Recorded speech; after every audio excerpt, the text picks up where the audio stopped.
നിങ്ങളുടെ favourite shows ഇനി ഒരിക്കലും മിസ്സാവില്ല. ഇപ്പോൾ C5 കാണും നിങ്ങളുടെ ഫേവറേറ്റ് ഷോ തികച്ചും സൗജന്യമായി. ഹണിമൂണിന് പോകാൻ പറ്റിയ സ്ഥലമാണ് മൂകാംബിക. എന്റെ അഭിപ്രായത്തില് മൂകാംബിക മാത്രമാക്കണ്ട, മധുരൈ മീനാക്ഷി ക്ഷേത്രം, ആദിയോഗി ശിവക്ഷേത്രം, അങ്ങനെ കയറി കയറി അവസാനം പത്മനാഭസ്വാമി ക്ഷേത്രത്തില് യാത്ര അവസാനിപ്പിക്കണം. ഹണിമൂൺ യാത്രയായതുകൊണ്ട് നമുക്ക് രണ്ടുപേർക്കും കഠിന വ്രതം എടുത്ത് പോവുകയും ചെയ്യാം. അന്ന് അമ്മയ്ക്ക് വരാൻ പറ്റാത്തോണ്ട് അമ്മയും കൂട്ടാം.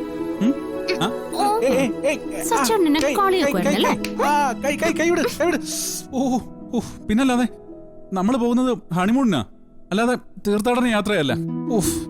എനിക്ക് മൂകാംബിയെ തന്നെ പോയേ പറ്റൂന്ന് ഞാൻ പറഞ്ഞില്ലല്ലോ. സജ്ജേട്ട് ചോദിച്ചോണ്ടല്ലേ ഞാൻ പറഞ്ഞ. ഓ ശരി ശരി ശരി, ഇനി അതിന്റെ പേര് പിണങ്ങിയിരിക്കണ്ട. എടോ, വല്ലപ്പോഴും ഒരു തമാശയൊക്കെ വേണ്ടേ? എത്രയെന്ന് പറഞ്ഞാ മസിൽ പിടിക്കുന്നത്? അതെ, ഞാനും താനും മാത്രമല്ല പോകുന്നത്, സന്ദീപും ആതിരയും കൂടിയാ. അപ്പോ അവരോടുകൂടി ചോദിച്ചിട്ട് നമുക്ക് സ്ഥലം ഫിക്സ് ചെയ്യാം. അത് ഓർക്കുമ്പോഴാ എനിക്കൊരു പേടി. വല്ല പ്രശ്നം ഉണ്ടാവോ സച്ചേട്ടാ? എന്ത് പ്രശ്നം? ഒരു പ്രശ്നവും ഇല്ല. നമ്മളെ പോലെ തന്നെ അവർക്കും ആഗ്രഹം കാണില്ലേ എവിടെയും പോണം, അവരുടേതായ കുറച്ച് നിമിഷങ്ങൾ വേണമെന്നൊക്കെ. അതൊക്കെ ശരി തന്നെയാ. നമ്മുടെ കാര്യം പോലെ അല്ലല്ലോ സച്ചേട്ടാ അവരുടെ കാര്യം. വിവാഹം കഴിഞ്ഞെങ്കിലും ഇപ്പോഴും അത് നമ്മളെ തന്നെ ഒതുങ്ങി നിൽക്കുന്ന കാര്യമല്ലേ. ഇനി എപ്പോഴാ അനുപേണ്ണ അടുത്ത വിവാഹാലോചനയും കൊണ്ടുവരുന്നതെന്ന് അറിയില്ലല്ലോ. അതിന് അന്ന് നിശ്ചയം മുടങ്ങിയ ദിവസം അതിരെല്ലാവരോടും പറഞ്ഞല്ലോ അവർക്ക് ഇപ്പോഴെങ്ങും ഒരു വിവാഹം വേണ്ടെന്നും പഠിക്കണമെന്നും. അതെല്ലാവർക്കും മനസ്സിലായിട്ടുമുണ്ട്. അതെ, താൻ സ്വന്തമായി ആലോചിച്ചു കൂട്ടുന്ന ടെൻഷൻ ഒന്നും ഒഴിവാക്ക്.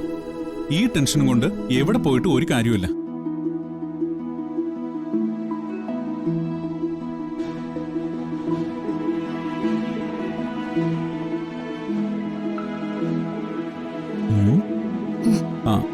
ഒരു കാര്യം ചെയ്യാം, ഈ ടെൻഷൻ മാറാൻ വേണ്ടി ആദ്യം മൂകാംബികയ്ക്ക് വിട്ടാലോ?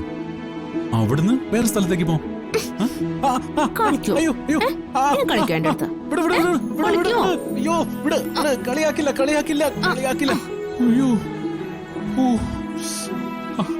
എന്റെ ചെവി ഇന്ന് മൊത്തം ഉപദ്രവമാണല്ലോ.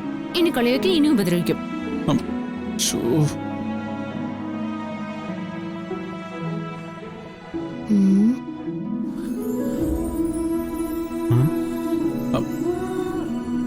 ഇനി എന്താ അടുത്ത ആലോചന? അതല്ല, വേറൊരു പ്രശ്നമുണ്ട്. ചെവി പൊത്തി പിടിച്ച പിന്നെ എങ്ങനെ കേൾക്കാനും സച്ചേട്ടാ? വേറൊരു പ്രശ്നം ഉണ്ടെന്ന്. ഇനി എന്ത് പ്രശ്നം? ഞാനും സച്ചേട്ടനും സന്ദീപും ആതിരയെന്ന് പറഞ്ഞാ എന്റെ വീട്ടില് സമ്മതിക്കുവോ? എനിക്ക് തോന്നുന്നില്ല ഇപ്പോ. അതിന് നമ്മൾ 4 പേരല്ലല്ലോ പോകുന്നേ. പിന്നെ അതൊക്കെയുണ്ട്. എന്താ പ്ലാൻ? പറയൂ സച്ചേട്ടാ. എല്ലാം പറയാം. മോൾ ആദ്യം നാളെ സ്വന്തം വീട്ടിൽ പോകാൻ റെഡിയാവ്. ബാക്കിയൊക്കെ ഈ സച്ചിയുടെ ഏറ്റു.